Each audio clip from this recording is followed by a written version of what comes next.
राम राम दोस्तों। आज बुधवार है और मैं आपके लिए लेके आई हूँ बुधवार व्रत की कथा, विधि, उद्यापन।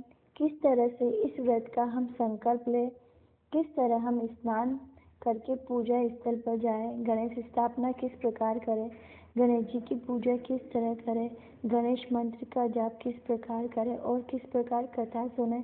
और जब हमारे 11, 7, 21 व्रत पूरे हो जाए तो उसके उपरांत हम इस व्रत का उद्यापन किस प्रकार से करें। इस व्रत को, गणेश व्रत को या बुधवार के व्रत को शुक्ल पक्ष के पहले बुधवार से ये व्रत शुरू करना चाहिए। आगे हम इसकी विधि देखेंगे, फिर इसका उद्यापन का तरीका मैं आप लोगों को विधिवत बताऊंगी। बुधवार के व्रत को किसी भी माह के शुक्ल पक्ष के पहले बुधवार से शुरू करना चाहिए। हमें 21, 11, 7 बुधवार का संकल्प लें।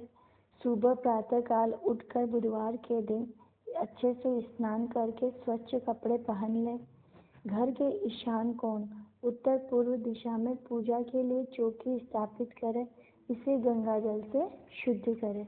चौकी पर गणेश जी की प्रतिमा या तस्वीर स्थापित करें। गणेश जी को पंचामृत से स्नान कराएं। फूल, धूप, दीप, कपूर, चंदन, दुर्वा, मोदक, लड्डू चढ़ाएं। 108 बार ओम गम गणपते नमः, ओम गम गणपते नमः मंत्र का जाप करें। इसके बाद बुधवार व्रत की कथा सुने या खुद पढ़ें। भोजन दिन में एक बार फलाहार कर सकते हैं। शाम के समय गणेश की पूजा के बाद भोजन करें। गरीबों और जरूरतमंदों को हरे रंग की वस्तुएं जैसे मूंग या हरी सब्जियां दान करें। जब आपके व्रत पूरा हो जाए तो विधिवत तरीके से उद्यापन करें। खीर का भोग, गणेश जी को खीर या मोदक का भोग लगाकर 7, 11, 21 जितने भी आपने व्रत किए हैं इतने लोगों को आप उद्यापन के सामान दीजिए या हरी वस्तुएं दीजिए। बुधवार व्रत की कथा। एक समय की बात है, एक नगर में एक साहूकार रहता था। उसकी कोई संतान नहीं थी। एक बार उसने बुधवार का व्रत रखा, गणेश जी की पूजा अर्चना की। गणेश जी की कृपा से उसे पुत्र रत्न की प्राप्ति हुई। बालक बड़ा हुआ तो उसका विवाह हो गया। विवाह के बाद एक बार वह अपनी पत्नी के साथ ससुराल जा रहा था। रास्ते में उसकी पत्नी को प्यास लगी। साहूकार का पुत्र पानी लेने गया। जब वह पानी लेने गया तो उसने देखा कि एक तालाब में कुछ स्त्रियां नहा रही है। उनमें से एक स्त्री ने उसे पानी दिया। उस स्त्री ने साहूकार के पुत्र से कहा कि वह उससे विवाह कर ले। साहूकार का पुत्र डर गया और वहां से भाग गया।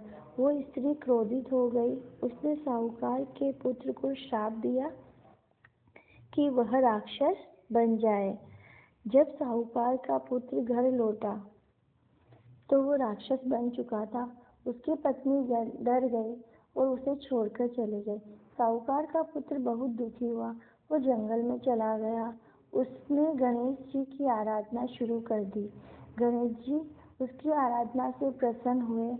उन्होंने उसे श्राप से मुक्त कर दिया। साहूकार का पुत्र अपने घर लौट आया, अपनी पत्नी के साथ सुखपूर्वक रहने लगा।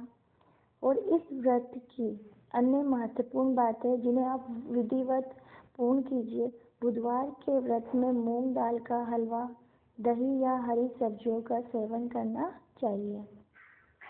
इस दिन हरे रंग के वस्त्र, फल, फूल, सब्जियां दान करना शुभ माना जाता है। बुधवार का व्रत करने से बुद्धि, ज्ञान और व्यापार में वृद्धि होती है। इस व्रत से बुध ग्रह के दोष भी दूर होता है। राम राम दोस्तों। अगर आपको बुधवार व्रत की विधि, उद्यापन और व्रत के नियम आपको पसंद आता है या मेरी बुधवार व्रत की कथा या मेरी अन्य कथाएं आपको पसंद आती है तो प्लीज़ आप मेरे चैनल से जुड़िए। चैनल को लाइक कीजिए, शेयर कीजिए, सब्सक्राइब कीजिए और आगे अपने दोस्तों को यह वीडियो शेयर करिए। Thank you.